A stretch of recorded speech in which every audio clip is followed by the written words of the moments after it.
Do you ever feel that no matter what you do, your metabolism just won't cooperate? You eat right, you exercise, and you still struggle to see results. Well, don't worry, you're not alone. And the truth is, your metabolism is not broken. But there's some science-backed ways that you can implement to help speed up your metabolism, or at least make it seem like your metabolism is sped up, so it can be working for you rather than against you, and you can get some good results with fat loss, body composition, or whatever your goals might be. So in this video, we're going to have a deep dive into metabolism, how it works, and how you can have better energy, better fat loss if that is your goal, and just better long-term results. We'll break down terms like total daily energy expenditure, or TDEE, the role of exercise, diet, and all the small lifestyle tweaks that you can implement that individually may not make a massive difference, but when you combine everything, it can make a huge difference to your metabolism.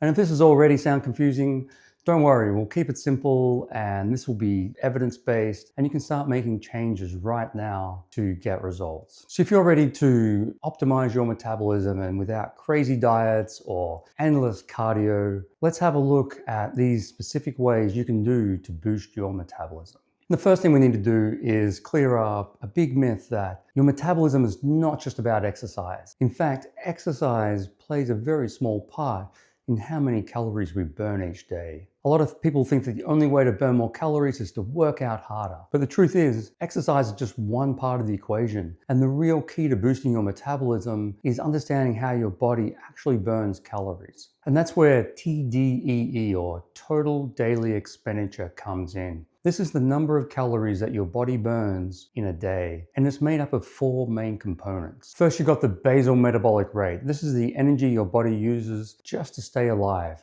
Breathing, digesting, pumping blood around the body, they all require energy. In fact, your BMR, or basal metabolic rate, makes up the biggest chunk of your daily calorie burn. Around 60 to 70% of your total calories comes from your BMR. Then you've got EAT, or exercise activity thermogenesis. And this is the calories that you burn through intentional exercise, like lifting weights, running, doing a workout class. And while exercise is important, it's not actually the biggest factor in metabolism. In fact, only 5 to 15% of your total calories come from exercise, or the total calories burned come from exercise. This may be higher in, professional athletes, especially endurance athletes, but the average person, it's only 5 to 15%. Next, you've got non-exercise activity thermogenesis, commonly known as NEAT, or NEAT. And this is the calories that you burn from daily movement that isn't structured exercise. Things like walking, taking the stairs, just housework, fidgeting, being at a standing desk. These all make a big difference to your calories burned over the whole day. And this makes up 15 to 20% of your calories. And for some people, this is one area where you can actually make a big difference in how many calories you burn each day. And then finally, the fourth one is the thermic effect of food, or TEF. And even digesting food burns calories. And some foods, especially protein, require more energy to break down than others. And this is known as the thermic effect of food. And it's another way to naturally boost your metabolism. Up to 10% of your daily energy expenditure is just from digesting food. So if you want to increase the number of calories you burn every day, it's not just about hitting the gym, it's about making small, smart changes across all of these areas. Your daily movement, your food choices, and even your lifestyle habits and sleep. These can all make a massive difference. And you don't have to starve yourself or work yourself to death to improve your metabolism. In fact, doing that often leads to a slower metabolism when you don't eat enough calories. So now that we've covered the basics, let's break this down even further. First up is your basal metabolic rate, or BMR. And this is where building muscle is one of the best ways that you can speed up your BMR. So your BMR is just the energy your body uses just to stay alive. So even if you were to lie in bed all day, you're still burning calories doing absolutely nothing. It's because your heart's beating, your brain's functioning, you're breathing, and all this is using up calories, the most amount of calories out of anything. Your BMR makes up 60 to 70% of your total daily energy expenditure, or TDEE. So that means that the most calories you burn in a day has nothing to do with exercise. It's just keeping your body running. But here's where it gets interesting. Some people will naturally have a higher BMR, and why is that? It's because they have more muscle mass. So it doesn't mean that exercise doesn't help in building up strength, and muscle mass through exercise is super important. So muscle mass burns more calories than fat. So even if you're not working out, having more muscle means your body is using more energy all of the time. So how do you increase your BMR? And the good news is that even though you can't maybe increase your brain function or breathing rate to burn more calories, you can build more muscle. So strength training, lifting weights, doing resistance exercises will help to improve your lean muscle mass, which keeps your metabolism higher. Getting enough sleep is also important for your BMR. Sleep messes with your hormones, and if you have thyroid dysfunction, low testosterone, this is another factor in having a slower BMR. So make sure you get 7 to 9 hours of good quality sleep. And if you're waking up tired, you may not be getting enough sleep or good quality sleep. Eating enough calories is also important for your BMR. So extreme dieting or undereating will slow down your BMR over time. So you start to not lose weight even on a low calorie diet. So you don't want to do extreme dieting. You want to just go into a mild calorie deficit so that you're still eating enough calories over the day to keep your BMR higher. Also, one other factor is fish oil supplements. So around 3 grams of fish oil a day can actually help to speed up your metabolism. It's probably not as big a factor as muscle mass, sleep, and eating enough calories. But if you're looking for every quick win, this is an easy one, and also helps with cardiovascular function and brain function. So let's talk about something that surprises a lot of people, and that's that exercise isn't the biggest calorie burner in a day. So while workouts are super important, they only account for 5 to 15% of your total calorie expenditure in a day. And this may be higher in maybe professional endurance athletes, but for the average person, this is all it is. So if you go for a workout, you can't reward yourself with a huge junk food meal afterwards. It doesn't work like that. But don't get me wrong, exercise is super important. It plays, as I said, a crucial role in muscle mass, but also it's important for cardiovascular health, mental health, and it's important for long-term weight loss, having a good exercise. But not all workouts are the same. So there's 3 different types of workouts you can do. There's cardio, and this is super important. It'll burn the most calories at that particular moment. That's like running, cycling for 35, 45 plus minutes. But it's not more is better. Like doing long-term endurance can affect hormones, maybe lead to more muscle breakdown. The other thing you want to do is strength training. We've spoken about this already, and if you're doing it, great. If you haven't implemented strength training into your workout regime, doing this 2 to 3 times a week is the best way to increase muscle mass and improve your BMR. So strength training doesn't burn as many calories as, say, cardio in the actual workout, but over the day, because it improves your BMR, it's potentially equally, if not more, beneficial. The other one is high intensity interval training. This can burn more calories also while you're exercising, but also have an afterburner effect and burn more calories throughout the day. So you might do 2 to 3 strength training workouts a week, maybe 1 high intensity training, and 2 to 3 cardio exercise days a week. The important thing with exercise is to make it sustainable. Do things that you like. If you hate going to the gym, do body weight exercises. Do things like gardening or outdoor stuff. Get into group sports or anything that's going to make you active in a way that you enjoy doing it and can do it forever. Because exercise, as I said, it's important for long-term health. So the next is the non-activity thermogenesis, or NEAT.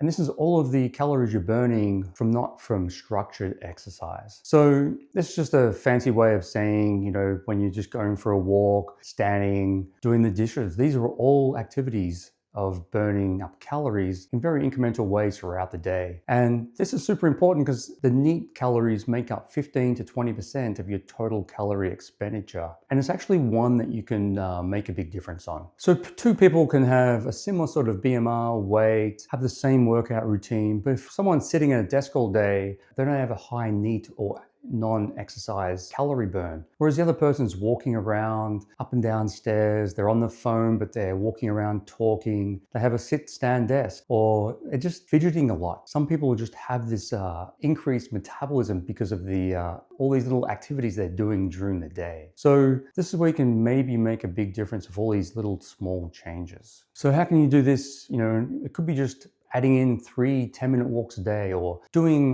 what they call exercise snacks. And I do this myself, like in between like consultations, I have this 15-minute break. I might do like 5 to 10 push-ups, 20 squats, a couple of chin-ups. And the whole thing only takes me 2 minutes, but I've actually just increased my calorie burn throughout the day. Doing standing desks instead of sitting all day. So if you have a phone call, rather than just sitting at the desk, walking around, taking stairs instead of the elevator if you're just going up 1 or 2 flights. So there's lots of things you can do to improve this non-exercise calorie burn throughout the day. So it takes time to go to the gym, but this NEAT doesn't require extra time and just make some conscious efforts to change your routine, and you can burn a couple of 100 calories extra per day. So next up is the thermic effect of food. So what if I told you that you can burn calories just by eating? It sounds too good to be true, but that's exactly what happens when you're eating food. And this thermic effect of food, or TEF, it's where your body is using energy to break down, absorb, and process the nutrients from the food you're eating. And while it's not the biggest part of your metabolism, it still makes up 5 to 10%